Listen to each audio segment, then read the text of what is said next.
Police department వాళ్ళకి ఇవ్వాల్సిన టీఏడిఏలు కూడా లాస్ట్ 5 సంవత్సరాలు చెల్లించలేదు.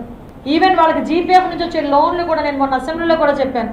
ఆ లోన్ 850 కోట్ల రూపాయలు డైవర్ట్ అయిపోయింది.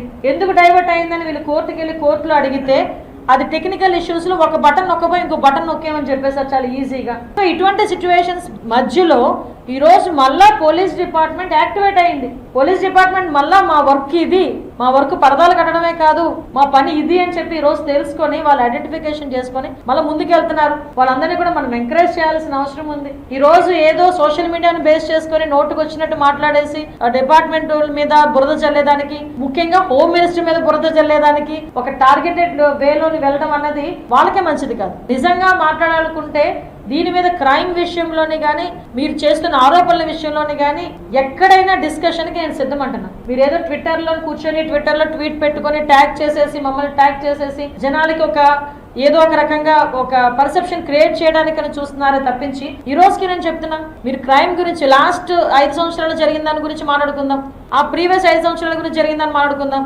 యావరేజ్ చూసుకుంటే 45 రోజులు జరిగిన దాని మీద నేను సిద్ధంగా ఉన్నాను మాట్లాడడానికి. మా గవర్నమెంట్ వచ్చిన తర్వాత కూడా ఎక్కడ కూడా క్రైమ్ పెరగలేదు. ఇంకా ఎవరైతే నిందితులు ఉన్నారో వాళ్ళని పట్టుకోవడంలో చాలా ఎఫెక్టివ్గా పనిచేస్తున్నారు మా పోలీస్ డిపార్ట్మెంట్. ఇమీడియట్గా రిమాండ్కి పంపిస్తున్నాం. ఎక్కడ కూడా ఒక కేసు కూడా పెండింగ్ లేకుండా చూసుకుంటున్నాం.